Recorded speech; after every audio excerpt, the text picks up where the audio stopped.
Double life reveal. My husband made another woman pregnant and now she is telling me that she will move to our house and get rid of me. In the quiet suburb of Maplewood, Suzanne Marshall lived a life many would envy. Married to Christopher, a charming and successful architect, they seemed the perfect couple in their close-knit community. Their home, a beautiful Victorian-style house with a well-manicured garden, was the epitome of their seemingly idyllic life. That evening, as Suzanne set the table for dinner, her mind was filled with mundane concerns: Christopher's upcoming business trip, the garden club meeting next week, and the new recipe she was trying out tonight. The sound of the doorbell shattered her thoughts.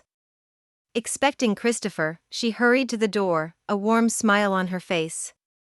Standing on the doorstep, however, was not her husband but a young woman, visibly pregnant and anxious. "Can I help you?" Suzanne asked, puzzled. The woman hesitated, her eyes darting nervously. "I'm looking for Christopher Marshall. I need to speak with him. It's urgent." Suzanne's smile faded, replaced by a frown. "Christopher isn't home yet. Can I take a message?" There was a pause, heavy with unspoken words. The woman took a deep breath. "My name is Emily. I think it's best if I talk to him directly. It's about our baby." The world seemed to stop spinning for Suzanne. "Our baby?"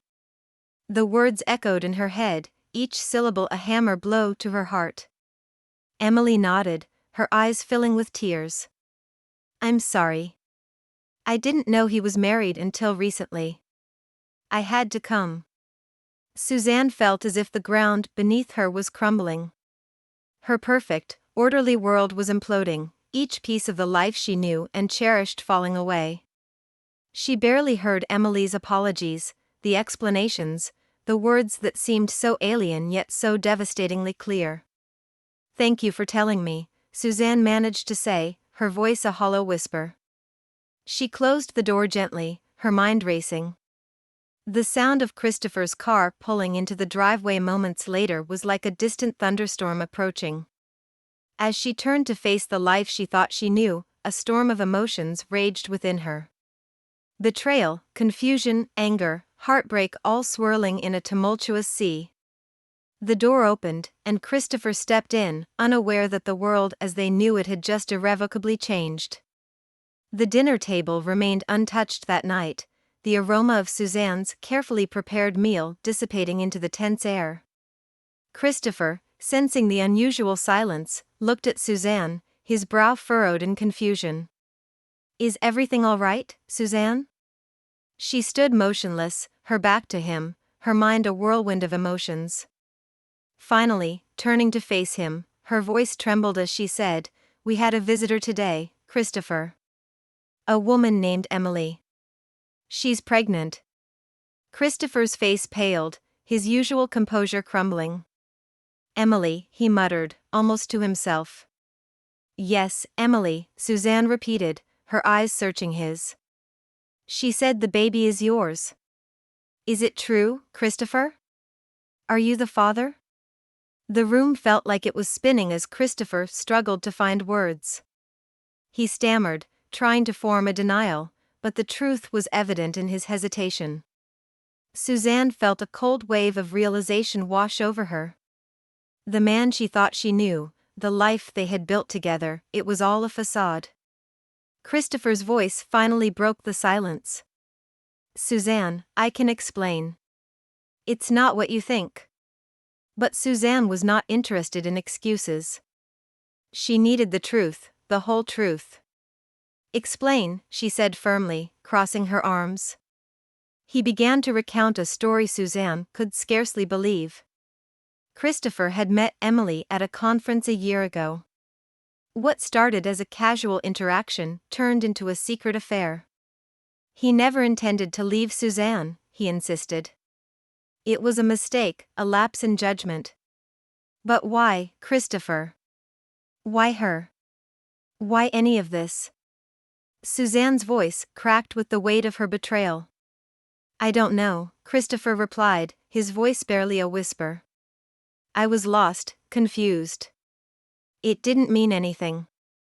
Suzanne felt a bitter laugh escape her lips. Didn't mean anything? You have a child on the way, Christopher. How can you say it meant nothing? The conversation went in circles, with Christopher pleading and Suzanne demanding answers. But no answer could soothe the wound that had been opened. Suzanne knew she needed time and space to think, to process this betrayal. The next day, while Christopher was at work, Suzanne decided to investigate further. She couldn't shake the feeling that there was more to the story. She started with the obvious: Christopher's phone records, credit card statements, emails. It wasn't long before she uncovered more lies, more secrets. There were hotel bookings, gifts, and trips she knew nothing about. Each discovery was like a knife twisting in her heart. She realized that Christopher's affair with Emily was not just a brief lapse but a parallel life he had carefully cultivated away from her. Suzanne felt a mix of anger and sorrow, but above all, a profound sense of loss. The man she married, the life they shared, it was all based on a lie. As Suzanne sat amidst the documents and evidence of Christopher's duplicity, she knew that their marriage could never go back to what it was. The trust that had once been the foundation of their relationship was shattered. The realization was devastating, but it also brought a strange sense of clarity. That evening, when Christopher returned, Suzanne was waiting. She had made a decision. I can't live like this, Christopher. I need time away from you, from all of this. Christopher's face fell, but he knew he had no right to protest. The damage was done, and the path to redemption, if there was one, would be long and uncertain. As Suzanne packed her bags, she felt a strange mix of sadness and empowerment. She was stepping into the unknown, leaving behind a life built on illusions. But for the first time in a long time, she felt in control of her destiny. The road ahead was uncertain, but it was hers to travel. The next few weeks passed in a blur for Suzanne. She had moved into a small apartment in the city, a stark contrast to the spacious comfort of the home she shared with Christopher. The space was not just a physical distance, it was a refuge from the storm that had upended her life. Suzanne spent her days trying to piece together what remained of her identity, one that had been so intricately tied to her marriage and to Christopher. The betrayal felt like a deep wound, one that was slow to heal. Yet, amidst the chaos of her emotions, she found moments of clarity and strength she never knew she possessed. One afternoon, as Suzanne sat contemplating her new reality, she heard a knock on the door. Hesitantly, she opened it to find Emily standing there, her pregnancy more pronounced than before. Suzanne's first instinct was to close the door, but something in Emily's eyes stopped her. There was a shared pain there, a mutual understanding of being deceived by the same man. Can I come in? Emily asked softly. I think we need to talk. Reluctantly, Suzanne nodded, leading Emily into the small living room. They sat in silence for a moment before Emily began to speak. I didn't come here to ask for your forgiveness, or to justify what happened, Emily said. I came because I think there are things you should know. About Christopher. Suzanne listened, her emotions a complex tapestry of anger, curiosity, and a surprising sense of empathy. Emily revealed how she met Christopher, how he had spun tales of a strained marriage and impending divorce, how he promised a future he never intended to deliver. As Emily spoke, Suzanne realized the depth of Christopher's deception. It wasn't just a series of lies, it was a complete fabrication of reality, tailored to each of them. The stories he told Emily were a stark contrast to the life he lived with Suzanne. It was evident that Christopher had mastered the art of duplicity, living two separate lives with such ease that neither woman suspected the truth. The conversation turned to what lay ahead. Emily was adamant about keeping the baby, regardless of Christopher's involvement. Suzanne could see the determination in Emily's eyes, a reflection of her own resolve to rebuild her life. "You don't have to go through this alone," Suzanne found herself saying. "If you need anything, I'm here." It was a strange moment, offering support to the woman who was a part of her husband's betrayal. But Suzanne realized their situation was not black and white. They were both victims of Christopher's lies, and in that, they found an unexpected bond. As Emily left, Suzanne felt a weight lift off her shoulders. The conversation hadn't healed her wounds, but it had brought a sense of closure and understanding. She realized that her journey was not just about moving past Christopher's betrayal, but also about rediscovering her own strength and worth. The days that followed were a mixture of introspection and action. Suzanne filed for divorce, a decision that was both painful and liberating. She knew the road ahead would be challenging, but for the first time in a long while, she felt hopeful about the future. In confronting the truth and facing her fears, Suzanne had begun to reclaim her life. The betrayal would always be a part of her story, but it would not define her. She was ready to turn the page, to start a new chapter on her own terms. In the solitude of her new apartment, with its sparse furnishings and unfamiliar walls, Suzanne found herself at a crossroads. Each day brought a new challenge, a new opportunity to forge her path.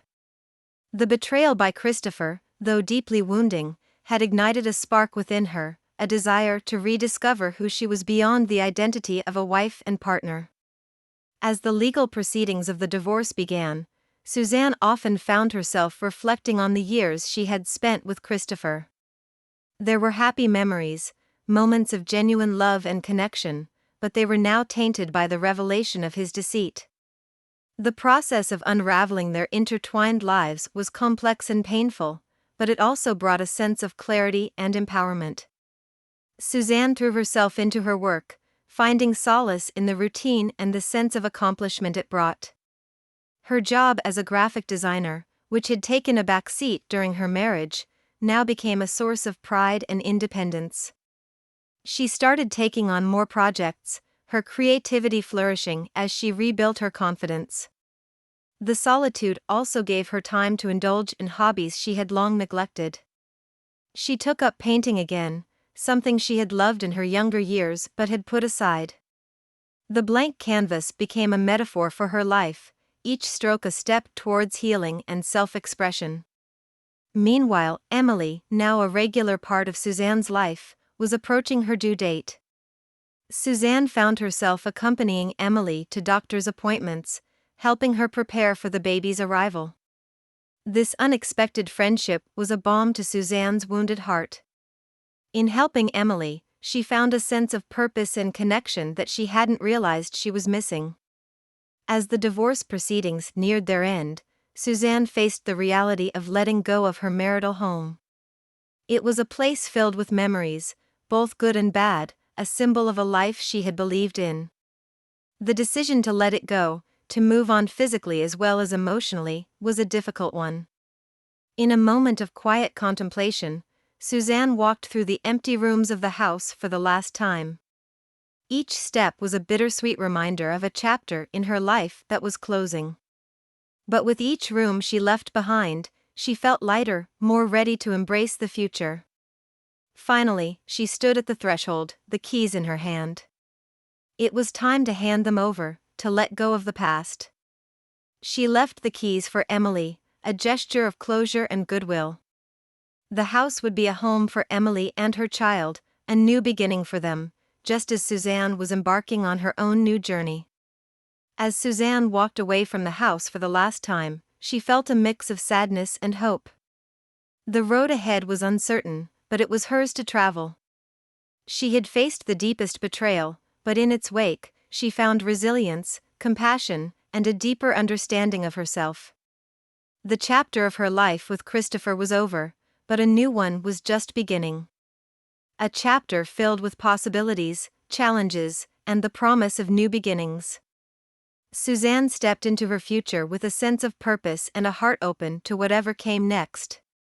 As the autumn leaves began to turn, painting the city in shades of amber and gold, Suzanne stood on the balcony of her apartment, looking out at the bustling streets below.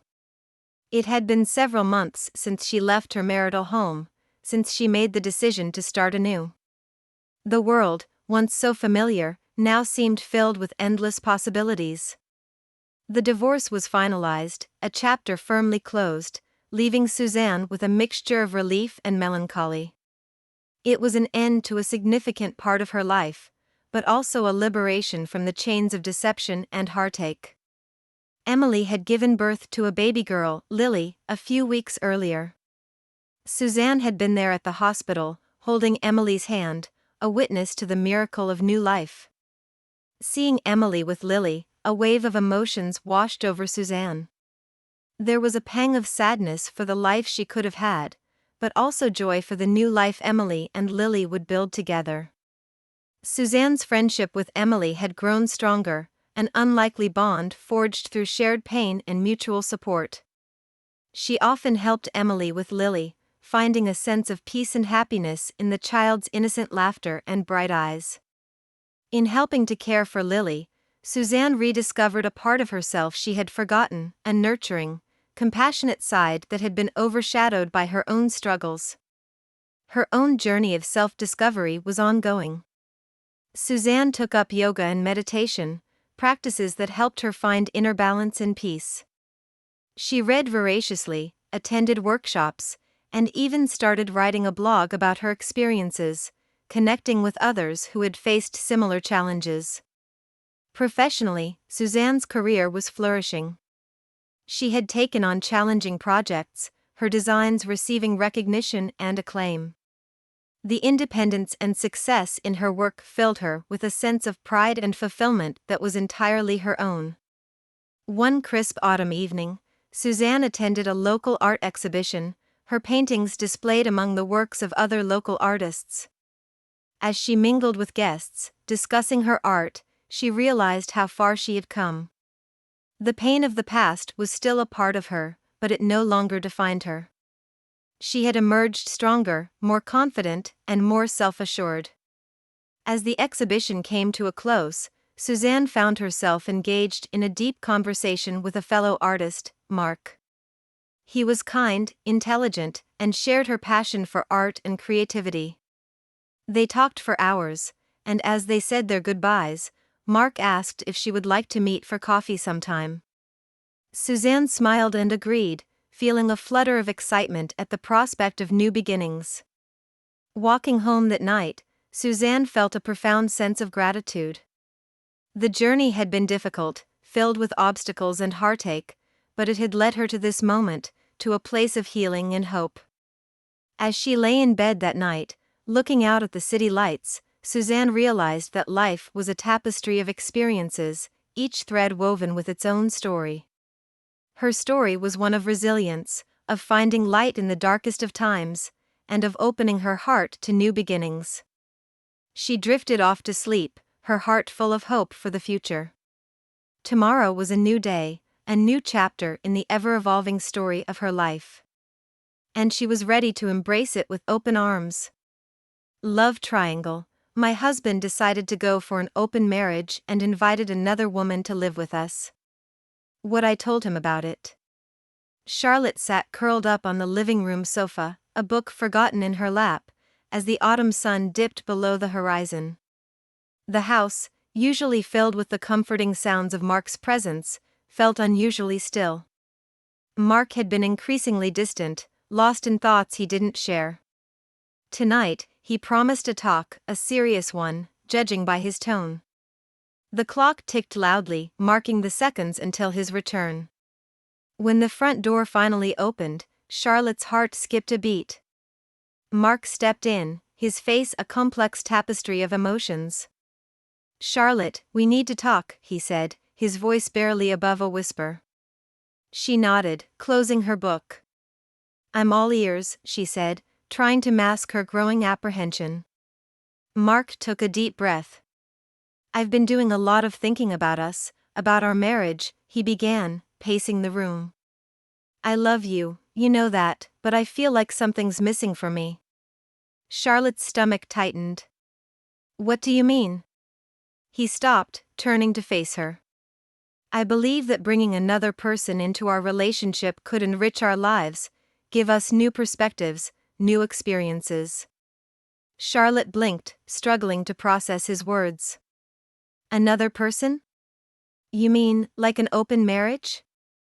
Yes, exactly, Mark said, a flicker of hope in his eyes. I've even met someone. Elisa. She's incredible, Charlotte, and I think you'll like her. The room seemed to spin around her. You want to bring another woman into our marriage? Into our home? Her voice was a mix of disbelief and hurt. I know it's a lot to take in, Mark said, taking a step toward her. But I believe this can work, for all of us. I want us to meet her together. Before Charlotte could respond, the doorbell rang. It was as if the universe itself was conspiring to rush her into this new reality. Mark glanced at her, an unspoken plea in his eyes, before going to the door. Charlotte's heart pounded as she heard murmurs of greeting. She stood up, smoothing her dress, a part of her wanting to flee, yet curiosity rooted her to the spot. Elisa walked into the room, and Charlotte couldn't help but take in her appearance. She was striking, with a warm smile that didn't quite reach her nervous eyes. Hi, I'm Elisa, she said softly, extending a hand. Charlotte shook it, feeling a strange sense of unreality. Charlotte. Mark watched them, his expression a mix of anxiety and hope. I thought we could all have dinner together, talk things through. Charlotte nodded mechanically. The evening unfolded like a surreal play, with each of them playing their part. Elisa was polite, insightful, and there was an undeniable charisma about her. Charlotte oscillated between fascination and a deep sense of unease. As they ate, the conversation flowed awkwardly, topics skirting around the elephant in the room. Charlotte observed Mark and Elisa, their easy rapport, and felt a pang of something she couldn't quite name. Later, as Elisa left and Mark turned to her, full of questions in his eyes, Charlotte realized her life had irrevocably changed. This wasn't just a dinner, it was the opening chapter of a new, uncertain journey. And whether she was ready or not, the story had already begun. The days following the dinner with Elisa were a blur for Charlotte. She found herself moving through the motions of her life, each task tinged with a surreal quality. Mark was more animated than she had seen him in months, his enthusiasm about the new arrangement with Elisa often leaving Charlotte feeling like a spectator in her own marriage. The decision to have Elisa move in happened quicker than Charlotte had anticipated. Mark was convinced that it was the best way forward, and despite her reservations, Charlotte found herself agreeing, albeit hesitantly. She couldn't ignore the nagging voice in her head that whispered of potential heartache, but another part of her was curious about the possibilities this change could bring. Elisa's arrival brought a new energy into their home. She was considerate, often going out of her way to make Charlotte feel comfortable. Yet, Charlotte couldn't help but feel a twinge of jealousy seeing her in their space, interacting with Mark in a way that was both familiar and foreign. Their daily routines shifted to accommodate their new housemate. Breakfasts were now a time for shared conversations, a stark contrast to the quiet, often rushed mornings Charlotte and Mark used to have. Elisa was a good listener, her insightful comments often leading to deeper discussions. Charlotte found herself looking forward to these morning interactions, though she wasn't sure why. However, the evenings were harder. Mark and Elisa would often cook together, their laughter and chatter drifting into the living room where Charlotte sat, feeling like an intruder in her own kitchen. She tried to join them, to be part of this new dynamic, but it felt forced, leaving her more alienated. The most challenging part was the nights. The sounds of hushed conversations and laughter from the guest room where Elisa stayed were a constant reminder of the change in their relationship. Charlotte lay in bed next to Mark, feeling a distance between them that was more than just physical. Despite the awkwardness, there were moments of unexpected camaraderie. One evening, when a plumbing issue turned the kitchen into a watery mess, the three of them worked together to mop up. The shared task, the laughter over the absurdity of the situation, offered a glimpse of what Mark had envisioned, a harmonious coexistence. Yet, Charlotte couldn't shake off the feeling of being lost in a sea of change. Her conversations with Mark became strained, often circling around how they were adjusting. He was patient, constantly reassuring her of his love, but Charlotte could sense his growing frustration with her inability to fully embrace the situation. As the weeks passed, Charlotte found herself observing Elisa, trying to understand what Mark saw in her. Elisa was undeniably charming, her presence brightening up the room, her conversations always thoughtful. Charlotte sometimes caught herself laughing at Elisa's jokes or engaging in deep discussions about books they'd both read. In those moments, she saw a glimpse of a potential friendship, but the complexity of their situation made it hard to navigate.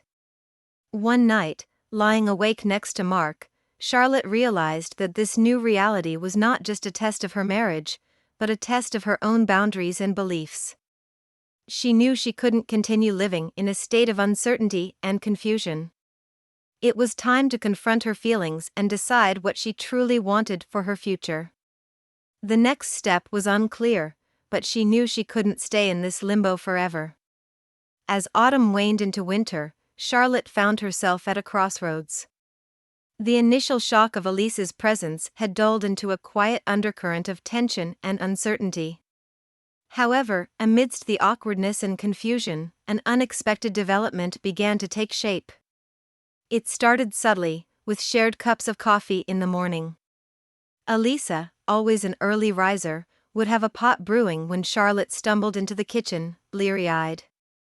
They'd sit at the table, sometimes in comfortable silence, sometimes chatting about trivial matters. Charlotte found herself opening up about her work, her hobbies, little pieces of her life that she hadn't realized she'd stopped sharing with Mark. One chilly evening, when Mark was working late, Elisa and Charlotte found themselves alone. Elisa, with her ever-present perceptiveness, seemed to sense Charlotte's restlessness. "Fancy a movie night?" she asked casually, her tone light but her eyes kind. Surprised by the offer, Charlotte hesitated before nodding. They settled on the couch with a comedy that Elisa had picked, and for a few hours, Charlotte found herself genuinely laughing, the weight on her chest lightening. As the days passed, these small moments with Elisa grew more frequent and comfortable. They discovered shared interests, a love for vintage fashion, a penchant for spicy food, and a mutual admiration for a particular author's work. Discussions about their favorite novels often led to deeper conversations about life, love, and the complexity of relationships. Charlotte began to see Elisa not just as Mark's other partner, but as a person with her own stories, dreams, and struggles. There was an evening when Elisa shared her journey, the challenges she'd faced in past relationships, and her reasons for choosing this unconventional path with Mark and Charlotte. It was a vulnerability that Charlotte hadn't expected, and it resonated with her, sparking a connection that went beyond their shared involvement with Mark. Meanwhile, Charlotte's relationship with Mark was evolving. Their conversations, once strained and superficial, became more open and honest. Mark noticed the budding friendship between Charlotte and Elisa, and it seemed to relieve some of the tension he had been carrying. For the first time in weeks, Charlotte felt like they were truly communicating, not just coexisting. However, the complexity of their living arrangement was never far from Charlotte's mind. There were nights when she'd lie awake, Elisa's laughter echoing from the other room where she and Mark were watching a movie, and Charlotte would feel a pang of something akin to loss. It was a reminder that their situation was far from simple, a delicate balance that could easily tip into chaos. But amid the complexity, there was growth. Charlotte found herself becoming more assertive, more aware of her needs and boundaries. She learned to express herself more openly, not just with Mark, but with Elisa too. The three of them began to navigate their relationship with a newfound understanding, each learning and adapting to the other's needs. As winter gave way to the early whispers of spring, Charlotte realized that this journey was not just about adapting to an open marriage. It was about understanding herself, exploring the depths of human relationships, and finding strength in the most unexpected of places. The road ahead was still uncertain, but Charlotte now felt equipped to face whatever came next, with a sense of hope and a newfound resilience. Spring brought with it a sense of renewal, and for Charlotte, it felt like a new chapter in her life was unfolding. The awkwardness and tension that had once permeated the house had gradually given way to a more harmonious living situation. Charlotte, Mark, and Elisa had found a rhythm to their coexistence, a delicate dance of respect, boundaries, and understanding. Charlotte noticed the subtle changes first in the mornings. The kitchen, once a place of rushed breakfasts and polite, surface-level conversations, had transformed into a space of lively discussions and shared plans for the day. Elisa's culinary experiments, which Charlotte initially viewed with skepticism, became a source of excitement and joint activities. Evenings were spent trying new recipes, the three of them working in tandem, laughing over failed baking attempts, and celebrating culinary successes. As their domestic life settled into a comfortable routine, Charlotte found that her relationship with Mark had also begun to evolve. The presence of Elisa in their lives had, paradoxically, brought her and Mark closer.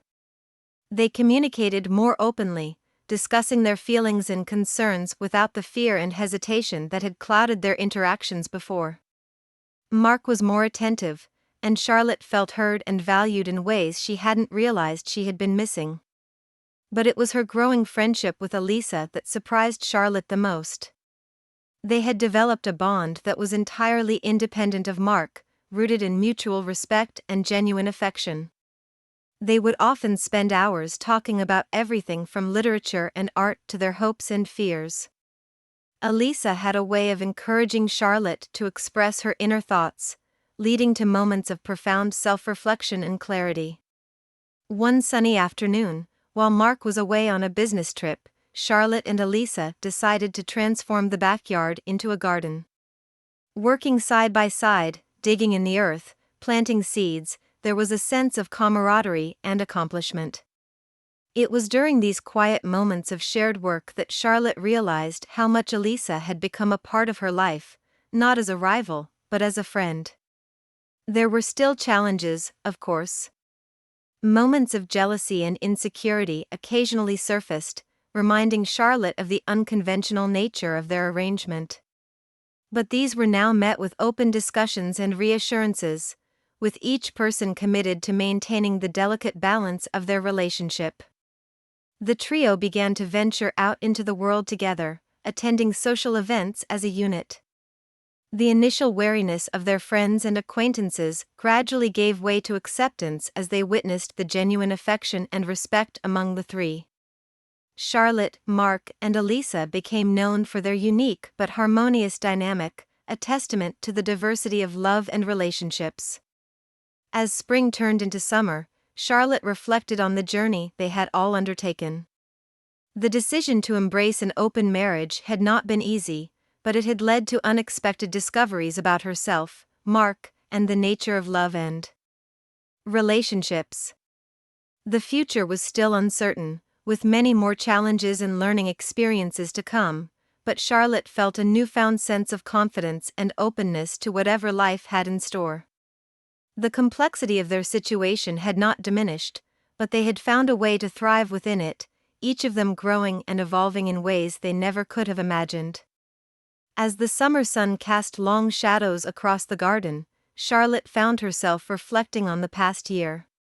The journey from the initial shock of Mark's proposal to the intricate but harmonious life they now shared with Elisa had been nothing short of remarkable. It was a path paved with challenges, but also with unexpected moments of joy and self-discovery. The change in their relationship dynamics had subtly shifted the atmosphere in their home.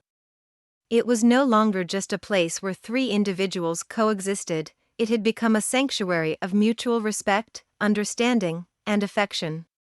Charlotte, Mark, and Elisa had not only adjusted to each other's presence but had grown to value and depend on it. One significant turning point came with an unforeseen crisis. Late in the summer, Mark fell ill, a sudden and scary episode that landed him in the hospital for several days. During this tense period, Charlotte and Elisa came together in a way that transcended their previous interactions.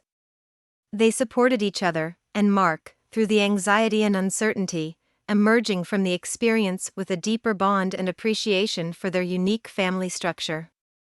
As Mark recovered, the trio spent more time together, discussing their future. They talked openly about their arrangement, acknowledging the challenges and expressing their needs and fears. It was during these conversations that Charlotte realized how much she had changed. The insecurity and jealousy that once consumed her had given way to a feeling of empowerment and a deeper understanding of her own desires and boundaries. The summer culminated in a small celebration, an acknowledgement of their journey and the path they had chosen to walk together. Friends and family, some still skeptical, others openly supportive, gathered in their backyard, now flourishing with the garden that Charlotte and Elisa had nurtured. The gathering was a testament to the acceptance and love they had cultivated, not just among themselves, but within their wider community. As the evening drew to a close, Charlotte found herself sitting with Elisa, watching the sunset. Mark joined them, wrapping an arm around each of them. In that moment, Charlotte felt a profound sense of contentment. The future was still uncertain, the complexities of their relationship ever present, but she felt ready to face whatever came next.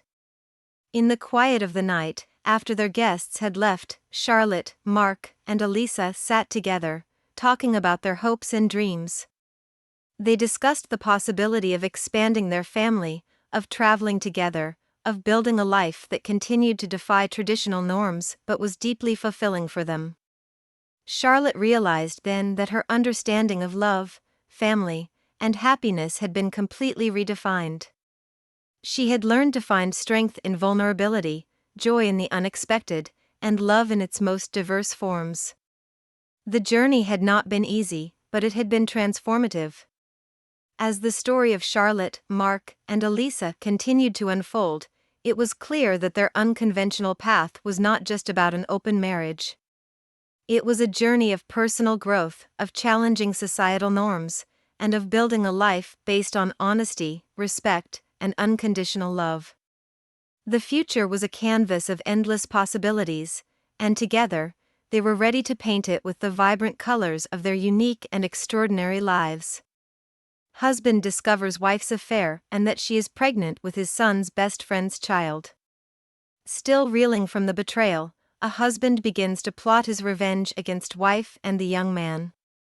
Lawrence had always thought of his home as a sanctuary, a place where the chaos of the outside world couldn't reach him. But today, as he stood frozen in the doorway, his sanctuary crumbled into ruins. The words he had just overheard echoed in his mind, shattering his reality. Clotilde, his wife of 15 years, was pregnant, but the child wasn't his. It belonged to Jason, their son's best friend. He felt a cold numbness spreading through his body as he stepped back, unnoticed. The laughter and chatter from the living room, where Clotilde and Jason sat, seemed distant now, like a cruel mockery of the family life he had cherished. He retreated to the solitude of his study, his sanctuary within a sanctuary, now tainted with betrayal. Lawrence sank into his chair, the leather creaking under his weight.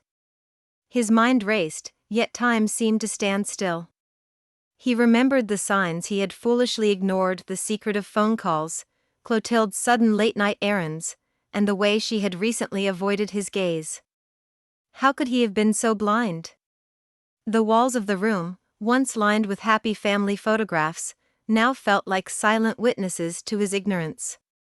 His thoughts turned to Jason, a young man he had watched grow up, treated almost like a second son. The betrayal stung with an added layer of deceit. And his own son, Alex, how would he react to this devastating revelation? The thought of Alex's pain intertwined with his own, amplifying the agony. Lawrence's heart ached as he thought of Clotilde's pregnancy. He had always wanted another child, but Clotilde insisted they were past that stage in their lives. The irony of the situation was a bitter pill to swallow. He felt a surge of anger, but it was quickly drowned by a profound sense of loss. The future he had envisioned, growing old with Clotilde, watching their grandchildren play in the garden, all of it was now an impossible dream. As the initial shock subsided, a deep-rooted anger began to take hold. Lawrence realized he couldn't stay under the same roof as Clotilde, not with the lies and deceit that now filled the air. He needed space to think, to breathe, to figure out his next steps. But one thing was clear: he couldn't live with this betrayal. He had to leave. With a heavy heart, Lawrence quietly packed a few essentials. Each item he placed in his bag felt like he was packing away fragments of the life he once knew. He took one last look around the study, his eyes lingering on a photo of him and Clotilde in happier times.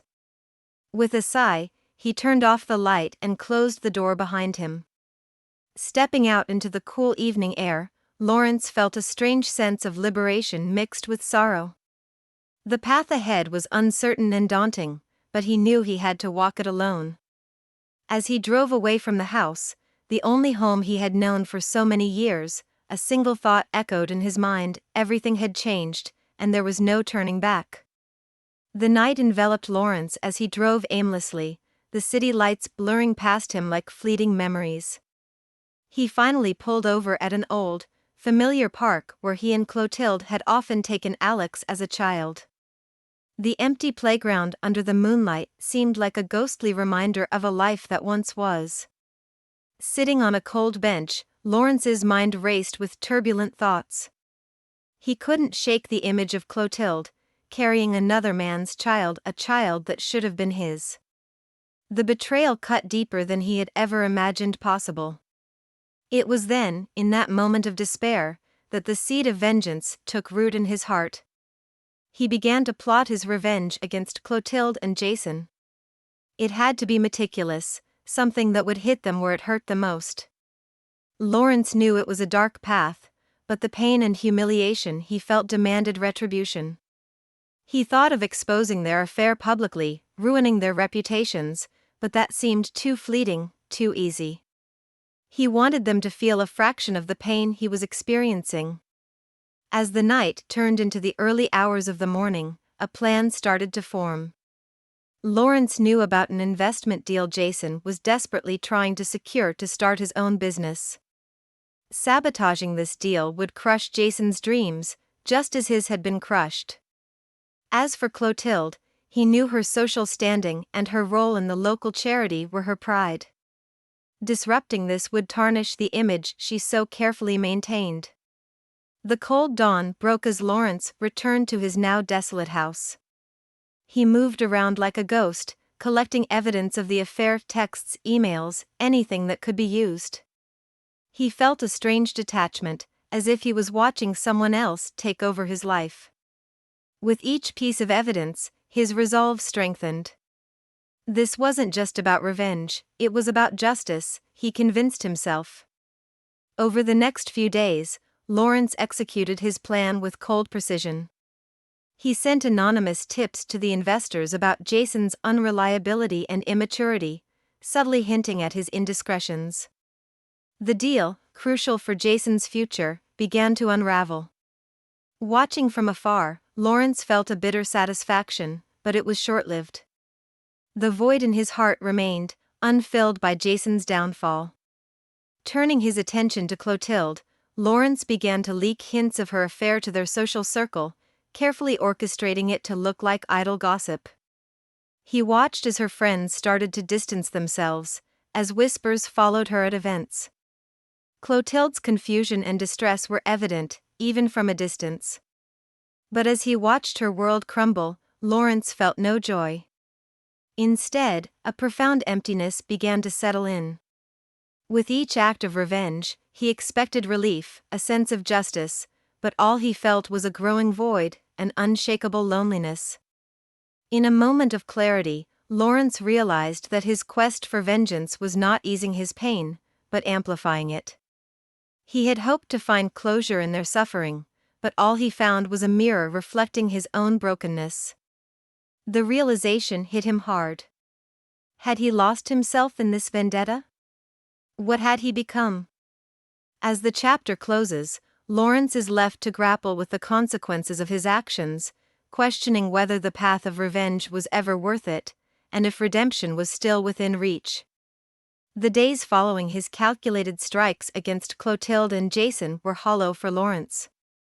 He had envisioned a sense of satisfaction, a feeling of justice served, but instead, he was met with a haunting emptiness. The more he saw the effects of his actions, the more he realized the depth of his own descent. Lawrence watched from a distance as Jason's dreams crumbled. The young man, once full of ambition and drive, now seemed lost, his hopes for the future dashed by the collapse of his business deal. Lawrence couldn't ignore the parallel between Jason's crushed dreams and his own shattered life. A part of him wanted to feel victorious, but instead, he felt an unexpected pang of guilt.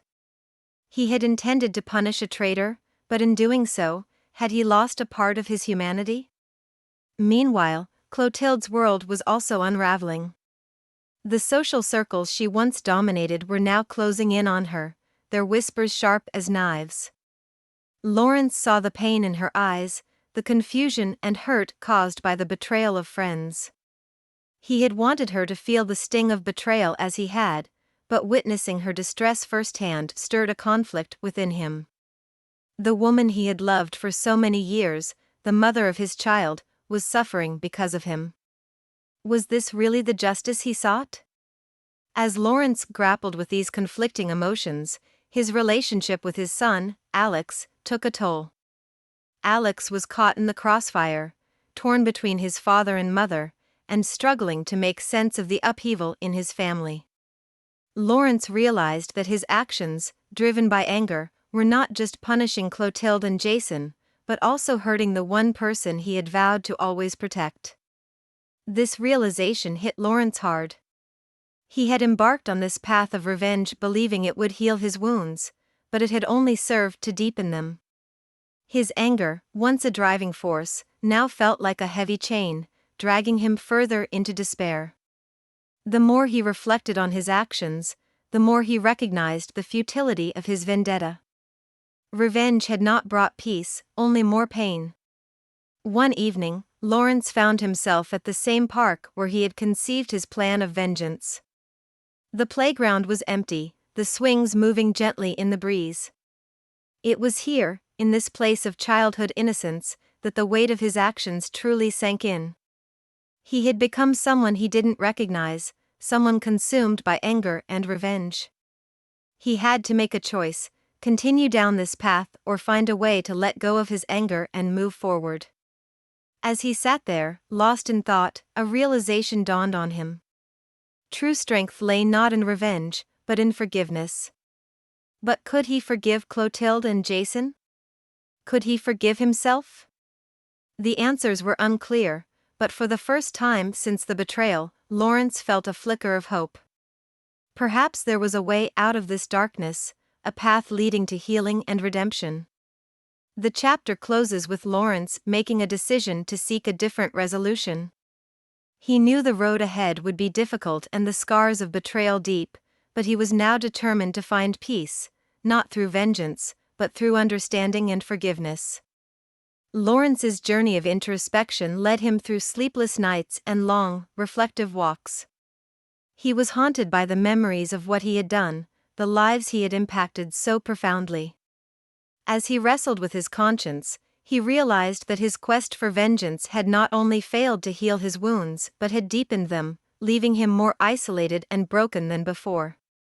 One crisp morning, he found himself outside the house he once called home.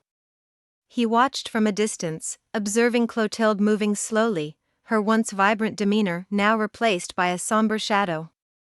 The sight of her, vulnerable and alone, stirred something in him, a sense of compassion he thought he had lost. Lawrence began to question the nature of his actions. In his pursuit of retribution, Had he become the very thing he despised? He thought of Jason, a young man whose future he had sabotaged, and his son, Alex, caught in the emotional crossfire. The realization of the pain he had inflicted on his own son filled him with remorse. He longed to reach out, to repair the bond that had been strained to its limits. It was a conversation with an old friend that became the turning point. They spoke of life, of the choices that define us, and of the power of forgiveness. His friend's words echoed in his mind: revenge can bind you to the past. Forgiveness can set you free. These words struck a chord in Lawrence, igniting a desire to seek a different kind of resolution. In a moment of courage, Lawrence reached out to Alex. They met at a quiet cafe, the air filled with tension. Lawrence saw the hurt in his son's eyes, a reflection of the chaos he had contributed to. He apologized, expressing his regret for the actions that had caused so much pain. The conversation was difficult, but it opened a door to healing, a chance for them to rebuild their relationship. With Alex's encouragement, Lawrence took the most challenging step, reaching out to Clotilde. He found her in the garden, her hands in the soil, a metaphor for her own attempt to ground herself amidst the turmoil. They talked, not as husband and wife, but as two individuals who had shared a life and were now facing the consequences of their actions. Clotilde shared her own pain, her reasons for the affair, and the guilt that consumed her. Lawrence listened, not with the intent to forgive immediately but to understand. He spoke of his hurt, the betrayal he felt, and his subsequent actions. It was a conversation marked by honesty and vulnerability, a stark contrast to the silence and secrets that had once defined their relationship. As the chapter closes, Lawrence finds himself at a crossroads. He has begun the journey towards forgiveness, but the path is fraught with challenges. He realizes that forgiveness is not about absolving Clotilde or Jason of their actions, but about freeing himself from the chains of anger and bitterness. It's about healing, about finding a way to live with the scars and move forward. The chapter ends with Lawrence taking a step towards a future defined not by the past, but by the choices he makes now. It's a future uncertain but filled with the possibility of redemption and peace. In the aftermath of his confrontation with Clotilde, Lawrence found himself standing at the precipice of a new beginning. The heavy shroud of anger and vengeance that had clouded his judgment was lifting, revealing a path towards healing and reconciliation. As the days turned into weeks, Lawrence dedicated himself to this path. He began attending therapy, unraveling the layers of pain and betrayal that had led him to seek revenge. Through these sessions, he learned to understand and manage his emotions, to find forgiveness not just for Clotilde and Jason, but also for himself. The journey was arduous, filled with moments of doubt and relapse, but each step forward was a victory in its own right. Simultaneously, Lawrence worked on rebuilding his relationship with Alex. They spent time together, engaging in activities they once enjoyed as a family. These moments were sometimes awkward, sometimes filled with laughter, but always with an undercurrent of healing. Alex, who had been deeply affected by the family's turmoil, slowly began to open up, sharing his own feelings of betrayal and confusion. Lawrence listened, truly listened, providing the support and understanding his son needed.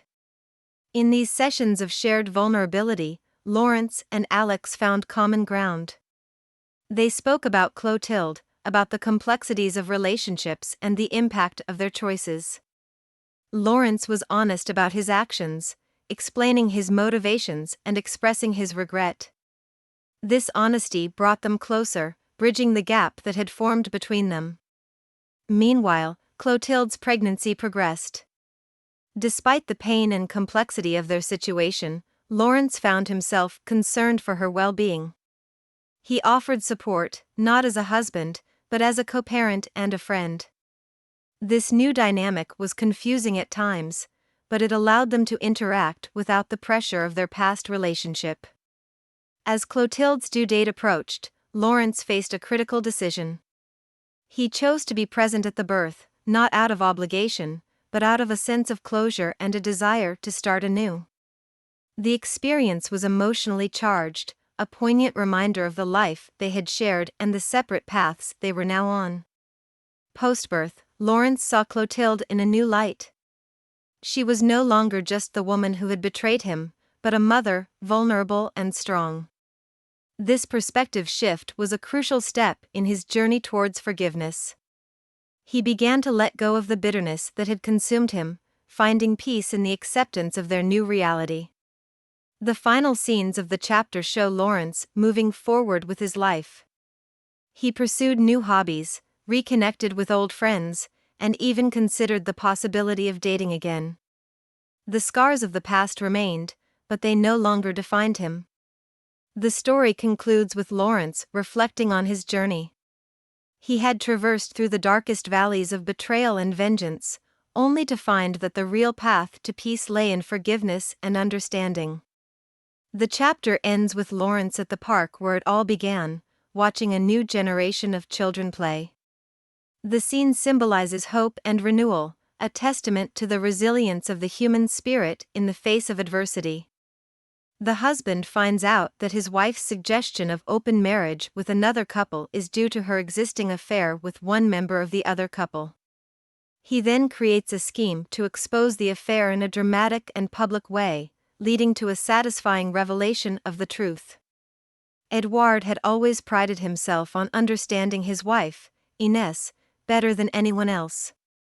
They had navigated life's ups and downs together, creating a marriage that, in Edouard's eyes, was the epitome of love and mutual respect. This belief made what happened during a seemingly ordinary dinner all the more jarring.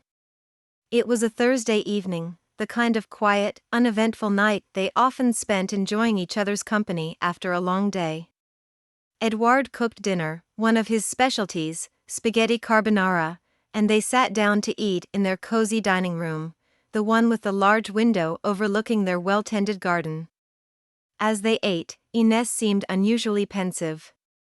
Edouard asked if everything was all right at work, expecting to hear about the usual office politics. Instead, Inès hesitated, her fork pausing mid-air before she set it down. "Edouard, I've been thinking," she began, her voice unsteady. "How would you feel about exploring an open relationship? Specifically, with Gabriel and Teresa?" Edouard felt as though the floor had dropped from beneath him. Gabriel and Teresa were their friends, the kind they had barbecues with and celebrated holidays alongside. The suggestion was so out of left field, so contrary to everything he believed about their relationship, that for a moment, he wondered if he had misheard. An open relationship? With Gabriel and Teresa? Edouard repeated, his voice laced with disbelief. Inès nodded, looking at him earnestly. "Yes, I think it could be good for us. To explore, to experience something new together." Edouard struggled to process this. His mind raced with 1,000 questions, each more unsettling than the last. Was he not enough for her? Had she grown bored with their life together? The more he thought about it, the more a sinking feeling of betrayal nestled in his heart. He masked his turmoil with a practiced calm. "I need to think about this, Inès. It's a lot to take in." Inès reached across the table, her hand gently brushing his. "Of course, take all the time you need. I just thought it might be something exciting for us to consider." The rest of the dinner passed in a blur. Edouard's thoughts were a whirlwind of confusion and hurt.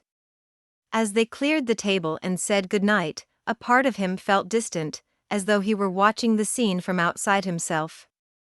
That night, lying beside Inès in bed, Edouard stared at the ceiling, grappling with the revelation. He knew one thing for sure: their relationship had just entered uncharted waters, and nothing would ever be the same again.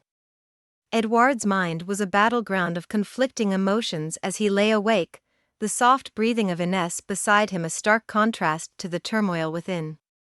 The morning brought no relief. The suggestion of an open relationship echoed in his thoughts, each reverberation amplifying his confusion and hurt.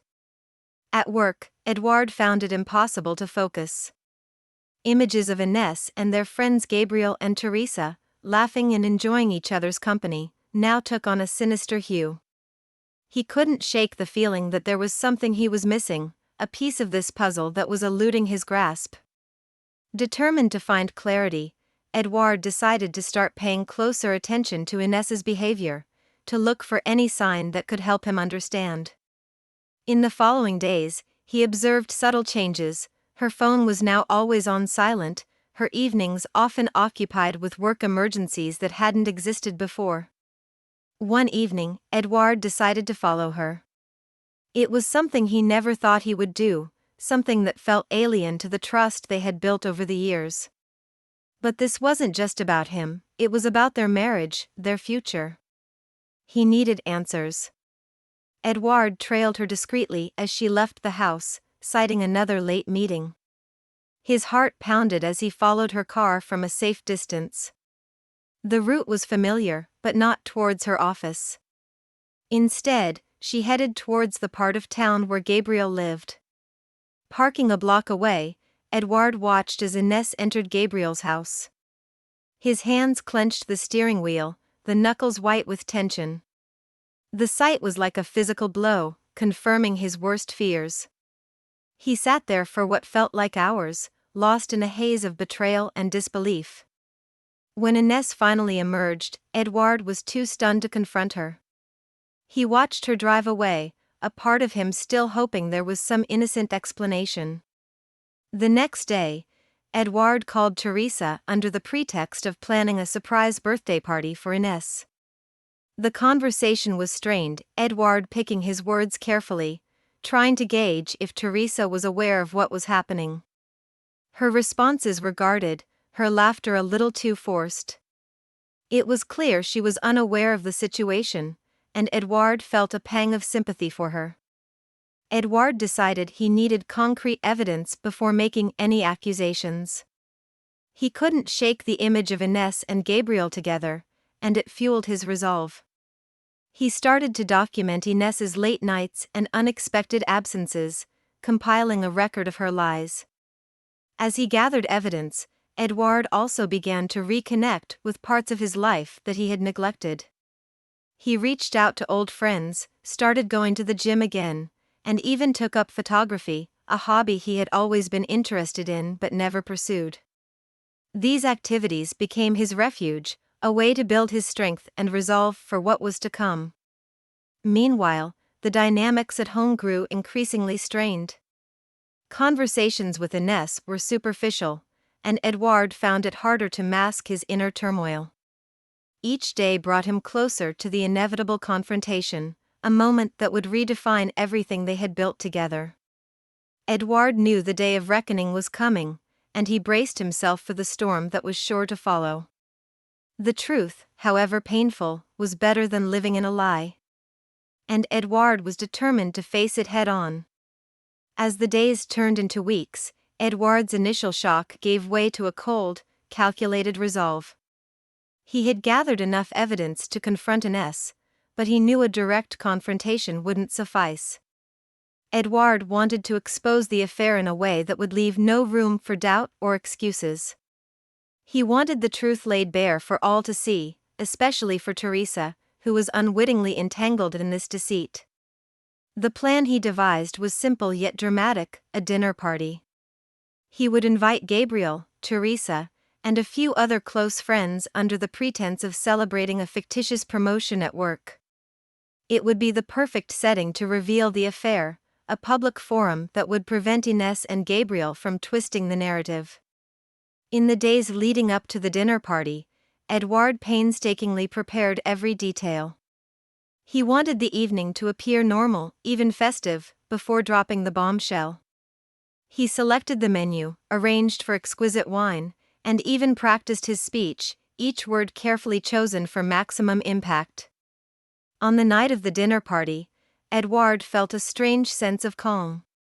The house was filled with laughter and chatter as the guests arrived, complementing the elegant setup. Ines was radiant, unaware of the impending storm. Gabriel and Teresa arrived together, laughing at some shared joke, their happiness a painful reminder of the betrayal. Edouard played the gracious host, ensuring everyone's glass was always full, the conversation light and engaging. As they moved to the dining room for dinner, he caught glimpses of Ines and Gabriel exchanging surreptitious glances, fueling his resolve. Throughout the dinner, Edouard carefully steered the conversation, building up to the moment he had meticulously planned. As dessert was served, a hush fell over the room, a sense of expectation hanging in the air. "Ladies and gentlemen, if I may have your attention," Edouard began, standing at the head of the table. His voice was steady, his demeanor composed. "I invited you here tonight under the pretense of celebrating a promotion. But that was a lie. The real reason we are gathered here tonight is to bring to light a truth that has been hidden for too long." The room was silent, every pair of eyes fixed on Edouard. Ines's face had drained of color, her eyes widening in realization and fear. Gabriel's expression was one of confusion, slowly morphing into dread. Edouard continued, "For months now, my wife, Ines, and our friend, Gabriel, have been having an affair." The shock in the room was palpable, a collective gasp rising from the guests. Teresa's face crumbled, her eyes darting between Edouard, Ines, and Gabriel. As Ines and Gabriel tried to interject, Edouard silenced them with a raised hand. "I have evidence," he said, his voice unwavering. He presented the gathered proofs, timestamps, photographs, and messages that left no room for doubt. The aftermath was chaotic. Teresa, in tears, confronted Gabriel, her hurt and betrayal evident in every word. Ines tried to approach Edouard, but he was beyond listening. He had said his piece, the truth was out, and with it, the facade of their marriage crumbled. The guests left in a hurry, the evening ending in a far different tone than it had begun. Edouard sat alone at the now disheveled dining table, the weight of what he had done settling in. He had sought the truth, but at what cost? The future was uncertain, but one thing was clear: there was no going back from here. In the wake of the dinner party, Edouard's home, once a haven of warmth and love, felt hollow and lifeless. The echoes of Teresa's cries and Ines's pleas from that night lingered in the air, a haunting reminder of the irreversible rupture in their relationships. In the days that followed, Edouard grappled with the consequences of his revelations. He had expected to feel a sense of justice, of vindication, but instead, he was overwhelmed by a profound sense of loss. The facade of his marriage had been shattered, and in its place lay the broken pieces of what he once believed was an unbreakable bond. Ines had moved out the day after the party, her departure marked by a silence that spoke volumes. Edouard found himself wandering through the empty rooms of their house, each corner a repository of memories they had created together. He realized then that his quest for truth was not just about exposing the affair, it was also a journey towards acknowledging the cracks in their marriage that had been widening long before the revelation. The fallout extended beyond the confines of his home. Friends who had been present at the dinner party reached out, offering support but also expressing their discomfort and shock. Edouard appreciated their concern, yet he couldn't shake off the feeling of being an outcast, a man who had aired his dirty laundry in public. Gabriel and Teresa's marriage, too, had crumbled under the weight of the truth. Teresa had always been more than just a friend to Edouard, she was a kindred spirit, and seeing her hurt pained him deeply.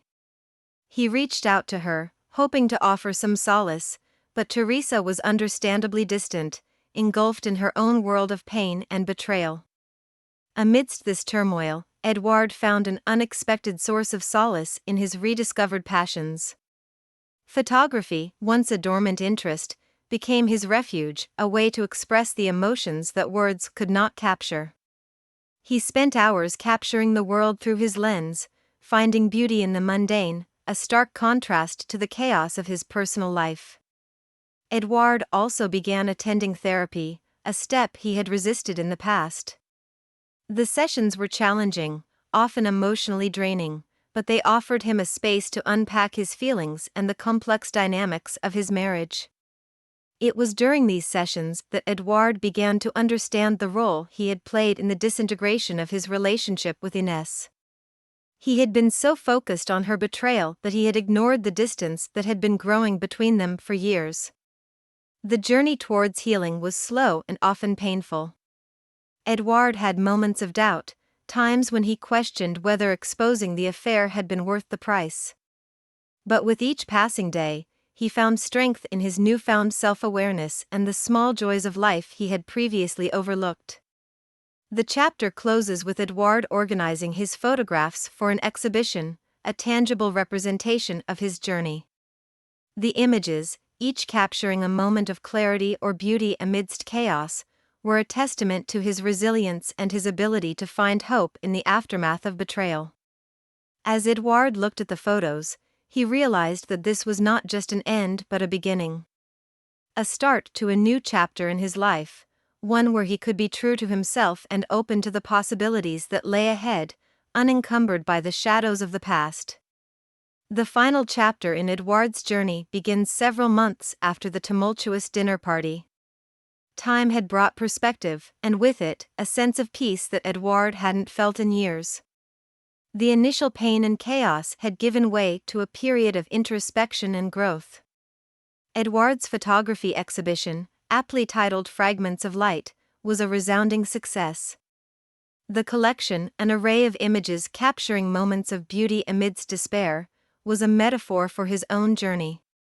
The exhibition hall was filled with friends, colleagues, and strangers, all admiring the raw emotion captured in his photographs. Edouard felt a sense of pride and accomplishment. This was his work, his vision, and it was being celebrated. Inès had reached out to Edouard after moving out, seeking closure and perhaps forgiveness. They met at a quiet café, a neutral ground where they could talk openly.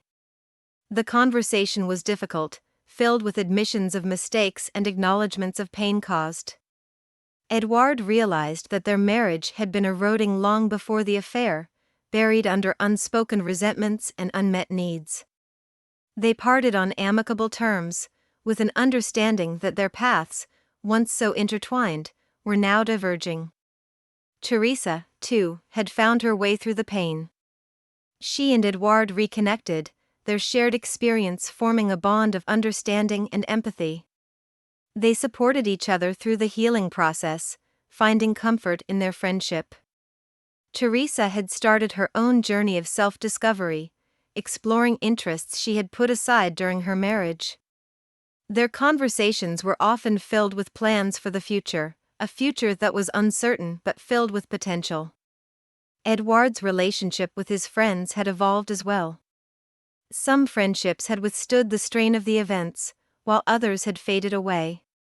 Edouard understood that this was a natural progression, a part of life's ever-changing tapestry.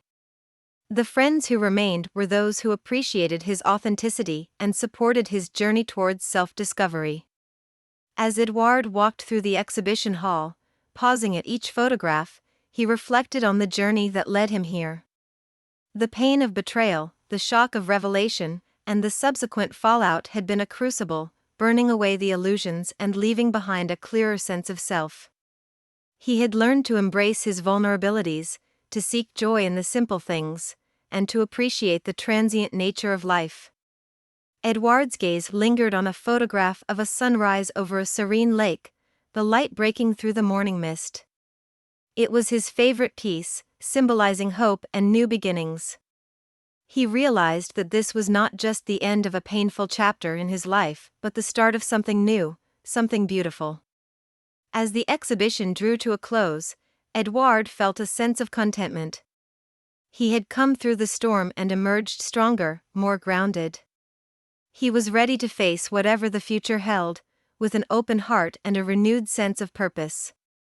The chapter concludes with Edouard locking up the exhibition hall, the last of the guests having departed. He walks into the night, the city lights shimmering around him, a man transformed by his experiences, ready to embrace the new paths that lay ahead. Husband is shocked when his wife reveals that she had an affair with her boss to secure a promotion to manager.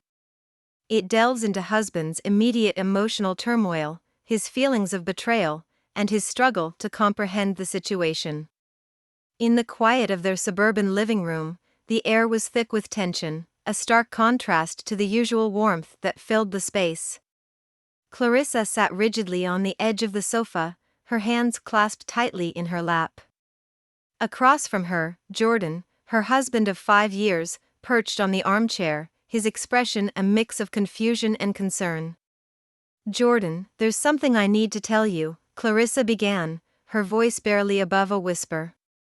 She had rehearsed this conversation 100 times in her head, but now, faced with the reality of the moment, words seemed elusive. Jordan leaned forward, his brow furrowed. "What's wrong, Clarissa? You've been distant all week. Is everything okay at work?" Work. The word echoed in Clarissa's mind, a reminder of the turmoil that had led to this moment. She had recently been promoted to a managerial position at the marketing firm where she worked, a step she had long aspired to. But the path she had taken to get there was one she never imagined she would tread. "It's about my promotion," she began, her voice faltering. "There's more to it than I've let on." Jordan's expression shifted from concern to curiosity. "What do you mean?"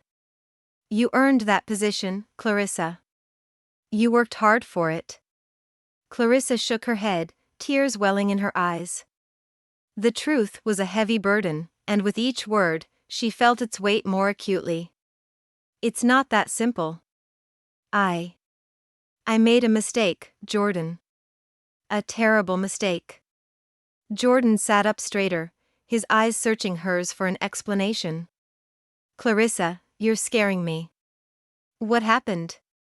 Taking a deep breath, Clarissa forced herself to meet Jordan's gaze. "I slept with my boss, Jordan.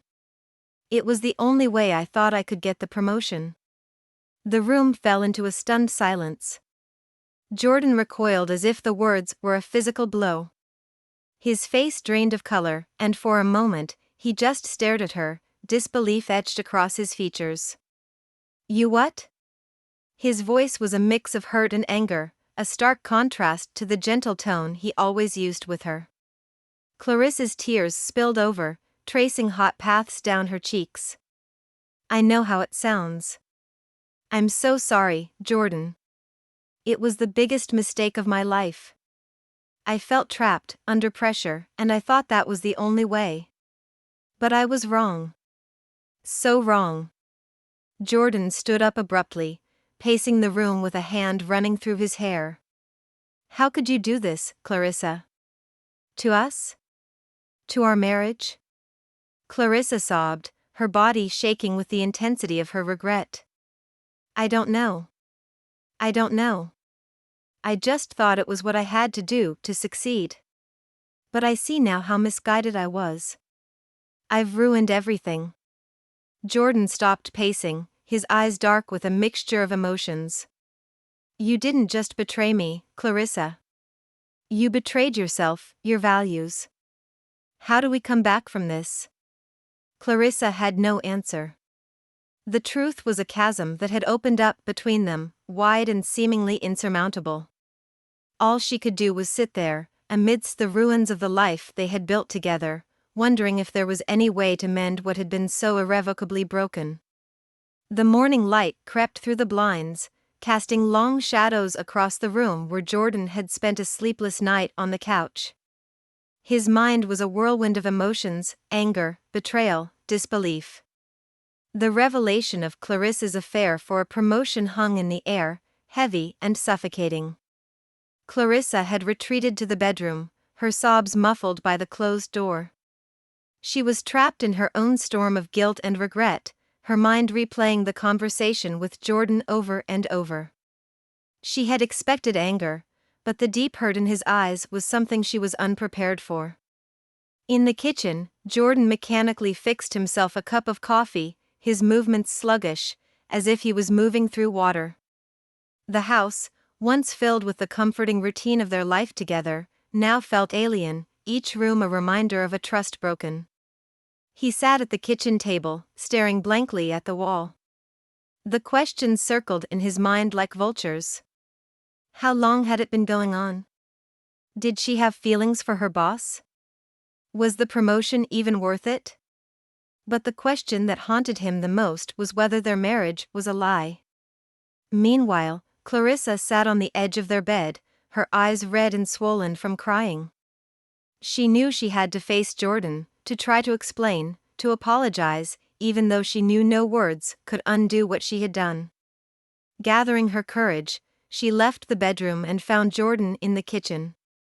Their eyes met, a silent acknowledgement of the chasm that now lay between them.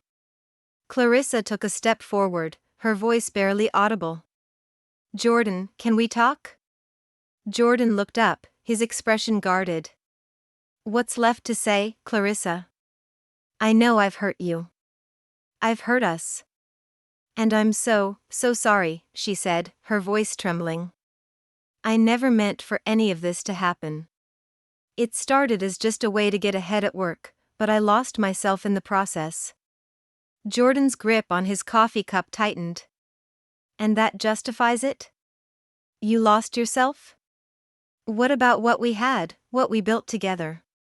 Clarissa shook her head, tears streaming down her face. "It doesn't. Nothing can justify what I did. I was selfish, and I've ruined the best thing in my life." They sat in silence, the air thick with unspoken words and unresolved emotions. Jordan finally spoke, his voice heavy with pain. "I don't know if I can get past this, Clarissa.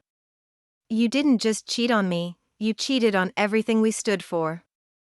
Clarissa nodded, accepting his words. "I know. And I wouldn't blame you if you can't forgive me. I can't even forgive myself." The conversation lingered, but no resolution came. They were two people, lost in the aftermath of a decision that had shattered their world. As the morning turned to afternoon, the house remained silent, a stark reminder of the distance that had grown between them. Clarissa knew she had to give Jordan space and time to process everything. As she retreated back to the bedroom, she realized that this was just the beginning of a long and painful journey, one that might not have a happy ending. The following days passed in a blur for Jordan, each one a repetition of the last, waking up on the couch, going to work with a heavy heart, and returning to a home that no longer felt like his own. The silence between him and Clarissa was deafening, a constant reminder of the chasm that had opened up in their once happy marriage. Jordan's colleagues noticed the change in him. The once cheerful and engaged man was now withdrawn, his usual enthusiasm replaced by a somber demeanor. He brushed off their concerns with vague excuses, not ready to share the turmoil that was consuming him. At home, Clarissa tried to bridge the gap, making small attempts to talk to Jordan, to explain her side, to express her remorse. But every conversation ended in an awkward silence or a muffled sob from her side. The weight of her betrayal hung over them, an invisible barrier that neither knew how to dismantle. One evening, Jordan returned from work to find Clarissa sitting at the dining table, her laptop open in front of her. "I've been thinking," she started hesitantly as he walked in. "Maybe we should consider seeing a marriage counselor. Maybe they can help me understand how to fix this." Jordan paused, considering her suggestion. A part of him wanted to lash out, to reject her attempts at mending what seemed irreparably broken. But another part, a part that still remembered the love and the good times, wanted to find a way back to her. "I don't know, Clarissa," he finally said, his voice weary. "Can counseling really fix what's happened? Can it make me forget?" "I don't expect it to make you forget," Clarissa replied softly. "I just hope it might help us find a way to move forward, whether together or apart. I owe you that much, at least." Jordan nodded slowly, the idea sinking in. He didn't have the answers, and perhaps a professional could provide some guidance. "Okay," he agreed, "we can try." The first session was awkward. They sat on opposite ends of the couch, their body language defensive. The counselor, a middle-aged woman with a kind face, listened as they took turns sharing their perspectives. Clarissa spoke of her ambition, the pressures of her job, and how she had lost herself in the pursuit of success. Jordan spoke of his betrayal, his trust shattered, and his struggle to reconcile the woman he loved with the actions she had taken. As they talked, Jordan began to see the depth of Clarissa's remorse. She wasn't making excuses, she was trying to understand her actions and their consequences. It didn't erase the pain, but it made him see her in a different light. In the weeks that followed, they continued their sessions. Slowly, the wall between them started to crumble, brick by brick. They talked, really talked, about their hopes, their fears, and their dreams. They discussed what had gone wrong in their marriage and how they had both contributed to its downfall.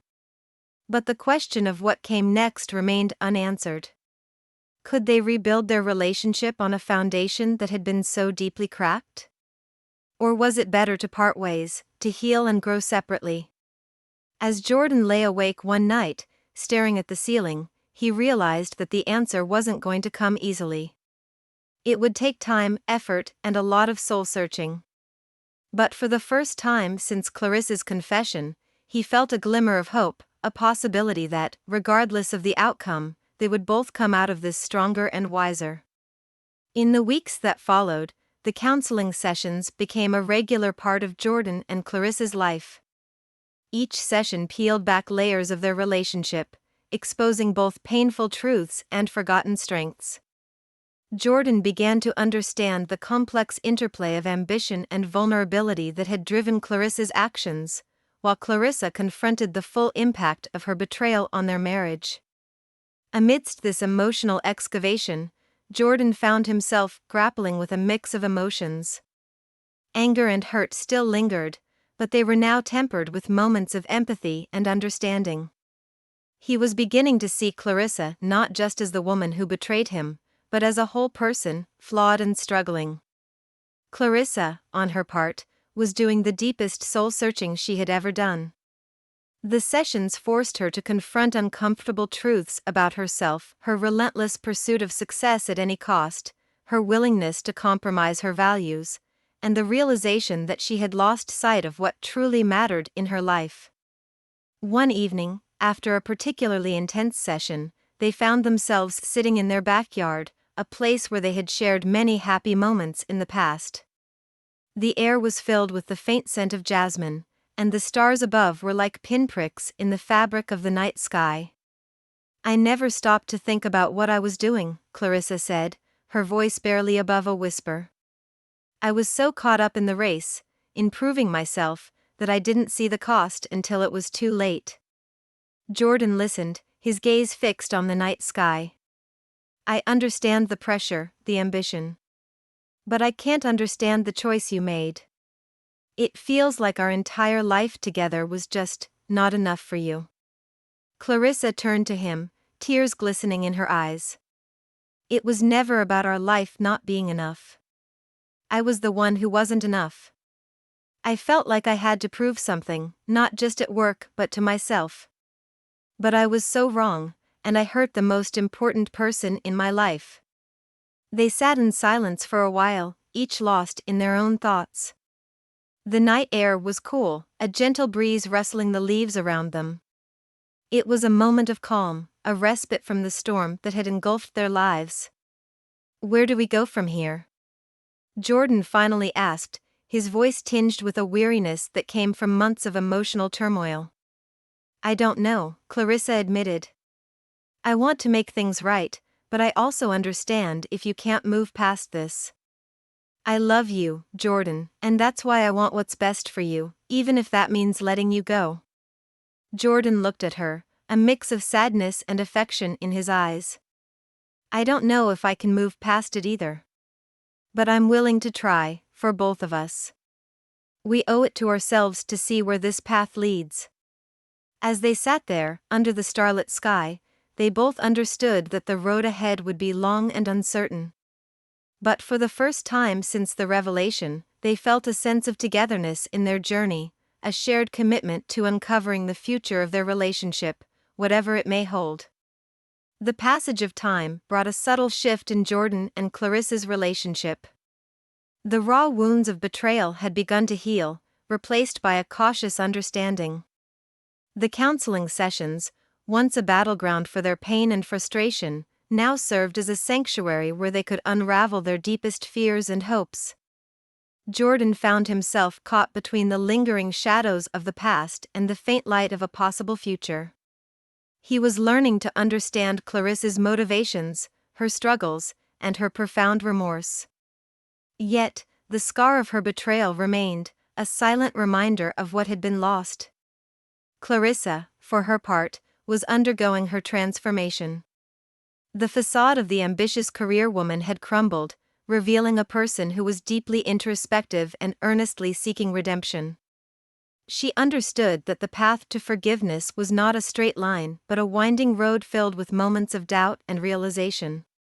One evening, as autumn painted the trees in hues of orange and red, Jordan and Clarissa sat on their front porch, a ritual that had become their time for reflection and connection. The air was crisp, and the sky was a tapestry of twilight colors. "I've been thinking a lot about us, about everything that's happened," Jordan started, his voice steady but soft. "And I realize that while I can't change the past, I can decide what to do with our future." Clarissa turned to him, her eyes searching his. "What are you saying, Jordan?" "I'm saying that I'm willing to give us another chance," he said, his words carefully chosen.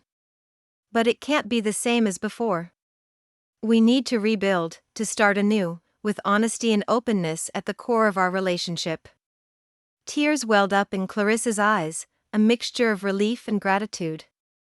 "I don't know what to say, except thank you. Thank you for this chance. I know I don't deserve it, but I promise you, I will do everything to make this work." Jordan nodded, a small smile tugging at the corners of his lips. "I know it won't be easy, and there will be days when doubt will creep in. But I believe that we owe it to ourselves to try." As they sat there, discussing their future, they talked about the need for new boundaries, the importance of individual growth, and their shared values that had once brought them together. They spoke of taking things slowly, of rebuilding trust step by step, and of learning to fall in love with each other again. The conversation stretched into the night, and for the first time in months, they felt a sense of hope, a belief that their relationship could emerge stronger from the trials it had endured. In the weeks that followed, Jordan and Clarissa began to chart their new course. They spent time together, not as husband and wife trying to salvage a marriage, but as two individuals learning to understand and appreciate each other anew. As the season changed, so did their relationship, growing stronger and more resilient.